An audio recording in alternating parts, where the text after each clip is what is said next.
사순절 특별 새벽 기도에 참여하신 여러분을 축복합니다. 오늘은 부활주일입니다.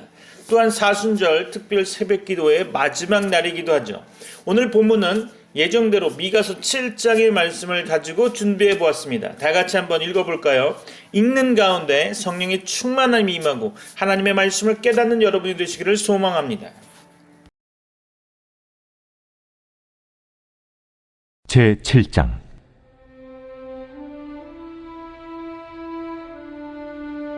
재앙이로다 나여, 나는 여름 과일을 딴 후와 포도를 거둔 후 같아서 먹을 포도송이가 없으며 내 마음에 사모하는 처음 익은 무화과가 없도다. 경건한 자가 세상에서 끊어졌고 정직한 자가 사람들 가운데 없도다. 무리가 다 피를 흘리려고 매복하며 각기 그물로 생쥐를 잡으려 하고 두 손으로 악을 부지런히 행하는도다. 그 지도자와 재판관은 뇌물을 구하며 권세자는 자기 마음의 욕심을 말하며 그들이 서로 결합하니 그들의 가장 선한 자라도 가시 같고 가장 정직한 자라도 찔레 울타리보다 더하도다. 그들의 파수꾼들의 날, 곧 그들 가운데 형벌의 날이 임하였으니 이제는 그들이 요란하리로다. 너희는 이웃을 믿지 말며 친구를 의지하지 말며 내 품에 누운 여인에게라도 내 입의 문을 지킬지어다. 아들이 아버지를 멸시하며 딸이 어머니를 대적하며 며느리가 시어머니를 대적하리니 사람의 원수가 곧 자기의 집안 사람이리로다. 오직 나는 여호와를 우러러보며 나를 구원하시는 하나님을 바라보나니 나의 하나님이 나에게 귀를 기울이시리로다. 나의 대적이여, 나로 말미암아 기뻐하지 말지어다. 나는 엎드러질지라도 일어날 것이요 어두운 데 앉을지라도 여호와께서 나의 빛이 되실 것이미로다.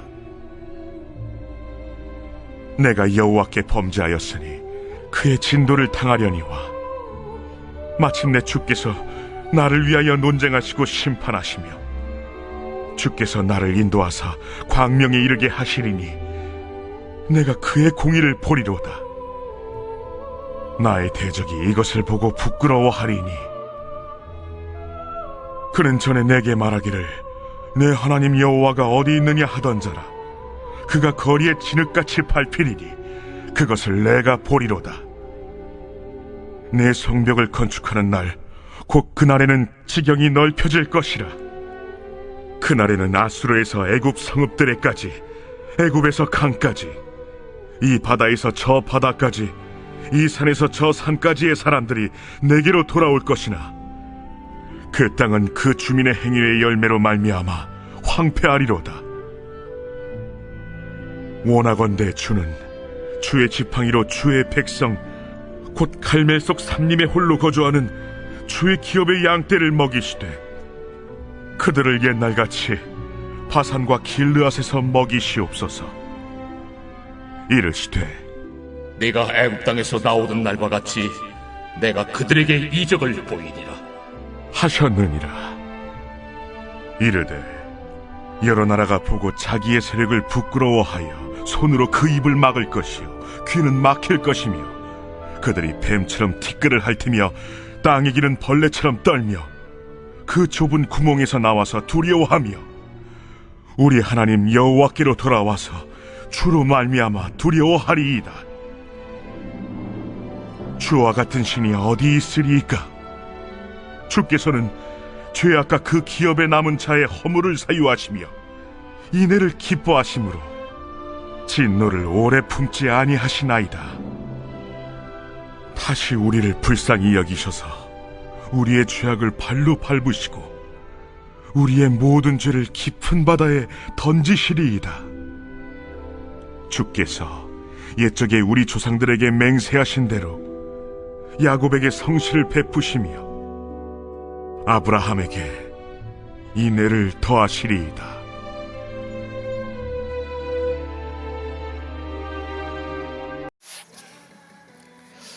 오늘의 말씀의 제목은 주와 같은 신이 어디 있으리까? 라고 정해보았습니다. 미가서 7장 18절의 본문의 말씀을 본문의 제목으로 삼았죠. 본문의 말씀을 상고하기 전에 부활절에 대한 절기에 대한 이야기를 좀 해볼까요? 부활절은 예수님께서 부활하신 날을 기념하는 기독교 최대 절기 중의 하나죠. 즉 죽음을 이기신 우리 주님의 권능과 부활의 승리가 우리에게 함께 있게 됨을 감사하고 부활의 신앙과 소망을 다짐하는 절기라 할 수 있겠습니다.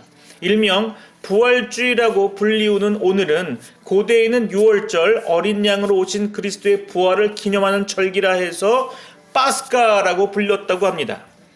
서방교회로 이름하는 로마 카톨릭, 개신교회라고 불리는 프로테스탄트와 함께 기독교의 3대 분파 중 하나이면서 주로 러시아, 발칸반도, 서아시아 지역에 분포하고 있는 동방교회에서는 예수 그리스도가 유월절의 어린 양이라는 점을 강조하여 유월절 기간인 니산월, 양력 3월에서 4월 사이, 니산월 14일에 로마 카톨릭의 서방교회는 니산월 14일이 지난 주일의 부활절을 지켰죠. 그 후 AD 325년 니케아 종교회의에서 매년 춘분 후 첫 번째 만월 보름달이 지난 첫 주일을 부활절, 부활주일로 정하여서 오늘까지 지키고 있죠. 따라서 보통 매해 3월 22일부터 4월 26일 사이에 부활주일이 있게 됩니다. 예수 그리스도의 부활은 크게 세 가지 의미를 지니고 있죠. 첫 번째로 예수 그리스도께서 사망 권세를 물리치시고 우리에게 영원한 생명의 길을 열어주셨다는 거고요. 두 번째로 죄에서 비롯된 인간의 모든 고통과 죽음의 세력을 완전히 정복하셨다는 것입니다. 세 번째 마지막으로 우리도 예수님과 같이 부활할 수 있다는 믿음과 소망을 가지게 되었다는 것이죠.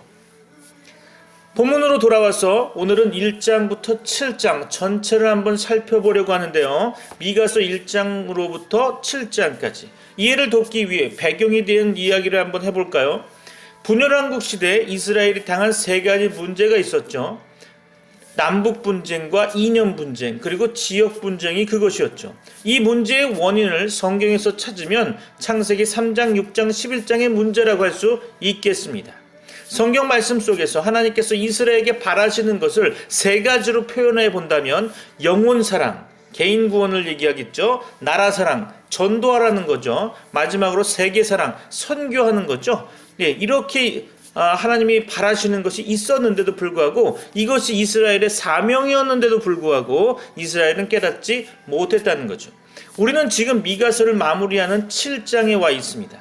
미가서 전체를 한번 살펴보면 미가라고 하는 그 이름의 의미는 누가 여호와와 같은 자인가 라는 뜻이죠. 그래서 오늘 설교 제목을 본문에 나와 있는 미가의 의미와 동일한 문장을 선택해 보았죠. 그래서 제목을 주와 같은 신이 어디 있으리까? 미가서 7장 18절 말씀을 생각해 본 거죠. 미가의 활동 및 미가서의 작성 시기는 BC 주전 예수님이 오시기 700년경으로 북이스라엘에서는 호세아 선지자의 활동 시기와 비슷하고요. 남유다에서는 이사야 선지자의 활동 시대를 할 수 있겠죠. 미가서 1장 1절 말씀을 보면 유다의 왕들 요담과 아하스와 히스기야 시대에 모레셋 사람 미가에게 임한 여호와의 말씀 곧 사마리아와 예루살렘에 관한 묵시라. 자, 미가서의 주제는 유다의 심판과 회복이라고 할 수 있겠습니다. 저자인 미가 선지자는 빈민 출신으로 농민 노동자의 대변인으로서 부자 지주에 대한 비난을 본문에서 표현하기도 하죠.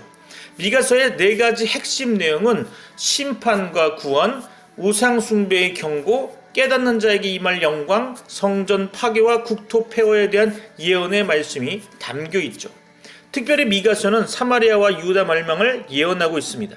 이스라엘은 초대왕 사울, 두 번째 왕 다윗, 그리고 세 번째 왕 솔로몬에서 통일 왕국의 영광은 수명이 다해서 BC 930년 주전 예수님 오시기 전 930년에 분열이 되어서 북이스라엘과 남유다로 나뉘게 되죠. 미가 선지자가 예언할 당시 시대상을 나타내면 우상 숭배가 만연하고요. 영적 지도자의 타락이 결국은 거짓 선지자의 창궐로 이어지면서 사회 문제가 심각하게 대두되죠. 특별히 부자들의 횡포가 극심했다고 합니다. 아울러 미가 선지자는 아수르의 침입을 예언합니다. 이는 우상 숭배의 결과라 할 수 있겠죠. 미가서 1장입니다. 다른 나라가 너를 소유할 것이다. 1장 15절이죠. 너희 자녀들이 포로로 끌려갈 것이다. 1장 16절 말씀이었죠. 또한 미가 선지자는 이스라엘 백성의 타락을 알립니다. 첫 번째로요, 부자들의 죄악상을 이야기하고요. 두 번째로 거짓 예언자가 창궐되고 있다는 것을 이야기하고요. 세 번째로 지도자들이 탈선한 것을 이야기합니다. 그러나 미가 선지자는 이렇게 어둡고 우울한 이야기만 하는 것은 아니죠. 바로 구원의 메시지도 선포한다고 하는 거죠. 이스라엘의 역사를 살펴보면 이스라엘 역사에 7가지 재앙이 있습니다. 애굽으로부터 시작해서 블레셋, 아람, 아수르, 바벨론, 로마까지 이어지는, 그리고 마지막으로 유대인 학살까지 이어지는 그러한 재앙들이 이스라엘에 닥쳤던 거죠. 이스라엘 문제는 반복되고 있음을 성경은 이야기하고 있습니다. 무엇이 반복되죠? 4가지가 반복되어 있는 것을 보게 되죠. 첫 번째로 회개와 회복의 반복이 되어지죠. 두 번째로 응답과 여유가 반복됩니다. 세 번째로 타락과 범죄가 반복되죠. 네 번째 교만과 우상이 반복됩니다. 중요한 것은 미가 선지자는 메시아의 필요성에 대하여 설명하고 있다는 거죠. 첫 번째로 세계를 통치할 메시아에 대한 말씀을 선포합니다. 둘째로 황폐해진 왕국과 열국의 심판이 있을 것을 예언합니다. 세 번째로 여호와의 날을 선포하고 있습니다. 야곱의 남은 자를 이야기하면서 이슬과 단비와 숯불사저로 표현되고 있는 거죠. 미가 선지자는 이스라엘의 회복을 확신하고 있습니다. 미가서 6장의 내용이죠. 첫 번째로 여호와께서 이스라엘에게 변호해보라고 말씀하시죠. 6장 1절로 5절에서요. 애굽에서 나와 광야로 들어가는 계기가 된 것이 바로 발락의 사건이었죠. 두 번째로 하나님은 이스라엘의 중심을 원하셨습니다. 6장 1절로 8절이죠. 재물이 아닌 하나님을 경외하는 마음을 갖기를, 하나님의 사랑을 깨달아 하나님께로 돌아와 하나님을 사랑한다고 고백하기를, 겸손히 자신을 돌아보기를, 하나님과 함께 모든 일을 행하기를 하나님은 원하고 계시는 거죠. 세 번째로 하나님은 이스라엘의 헛된 것에서 벗어나길 원하셨던 거죠. 6장 1절로 15절 말씀을 이야기하는 거죠. 오늘 본문 미가서 7장에서는 기억해야 할 단어 3가지가 있습니다. 제가 뽑은 건 3가지죠. 기억할 단어 3가지, 오직이라는 단어입니다. 7장 7절 볼까요? 오직 나는 여호와를 우러러보며 나를 구원하시는 하나님을 바라보나니 나의 하나님이 나에게 귀를 기울이시리로다. 아멘. 두 번째 기억해야 될 단어는 빛입니다. 7장 8절이죠. 나의 대적이여 나로 말미암아 기뻐하지 말지어다. 나는 엎드러질지라도 일어날 것이요 어두운 데에 앉을지라도 여호와께서 나의 빛이 되실 것이미로다. 아멘. 7장 11절 말씀, 중요한 건 여호와의 날이라는 거죠. 내 성벽을 건축하는 날, 곧 그날에는 지경이 넓혀질 것이라. 그렇죠. 결론적으로 말씀을 마무리하려고 하는데요. 오늘 미가서 7장의 말씀을 한마디로 요약하면 7장 18절 말씀이라고 할 수 있겠죠. 주와 같은 신이 어디 있으리이까? 주께서는 죄악과 그 기업의 남은 자의 허물을 사유하시며 인애를 기뻐하심으로 진노를 오래 품지 아니하시나이다. 아멘. 우리는 현실 속에서 생각해 보아야 할 것이 있습니다. 경건의 모양은 있지만 경건의 능력을 부인하는 교회와 성도, 다시 말해 복음의 능력을 부인하는 교회와 성도를 어떻게 생각하고 있습니까? 여러분은 기도의 능력을 체험하고 있습니까? 예수님이 지상명령인 전도와 선교의 의미를 알고 실천하고 있는 것입니까? 여러분의 개인 신앙을 점검하는 차원에서 구원의 유일성을 알고 있습니까? 오직 예수 그리스도로 구원을 받는 것입니다. 여러분에게 빛으로 임하신 예수님을 충분히 경험하십시오. 여호와의 날에 복음이 온 세계로 확대될 것입니다. 마지막으로 여러분에게 질문합니다. 여러분은 제자입니까? 예수님을 따르는 무리입니까? 말씀을 맺으며 결론으로 말씀드리자면 하나님을 신뢰하십시오. 첫 번째로 하나님은 결코 변덕스럽지 않으십니다. 그래서 하나님은 신뢰할 만한 거죠. 사사기 13장 23절에 보니까 그의 아내에게 그에게 이르되 여호와께서 우리를 죽이려 하셨더라면 우리 손에서 번제와 소제를 받지 아니하셨을 것이요 이 모든 일을 보이지 아니하셨을 것이며 이제 이런 말씀도 우리에게 이르지 아니하셨으리이다 하였더라. 하나님은 결코 변덕스럽지 않으십니다. 두 번째로 우리가 하나님을 어떻게 신뢰할 수 있겠습니까? 하나님은 결코 우리를 부당하게 대우하지 않으십니다. 창세기 18장 17절로 19절 말씀에 여호와께서 이르시되 내가 하려는 것을 아브라함에게 숨기겠느냐? 아브라함은 강대한 나라가 되고 천하 만민은 그로 말미암아 복을 받게 될 것이 아니냐. 내가 그로 그 자식과 권속에게 명하여 여호와의 도를 지켜 의와 공도를 행하게 하려고 그를 택하였나니 이는 다 여호와가 아브라함에게 대하여 말한 일을 이루려 함이니라. 아멘. 세 번째로 우리가 어떻게 하나님을 신뢰할 수 있겠습니까? 하나님은 결코 자신의 말씀이나 은혜로운 목적에서 벗어나지 않으십니다. 빌립보서 1장 6절을 볼까요? 너희 안에서 착한 일을 시작하시니가 그리스도 예수의 날까지 이루실 줄을 우리는 확신하노라. 아멘. 로마서 8장 32절입니다. 자기 아들을 아끼지 아니하시고 우리 모든 사람을 위하여 내주시니가 어찌 그 아들과 함께 모든 것을 우리에게 주시지 아니하겠느냐.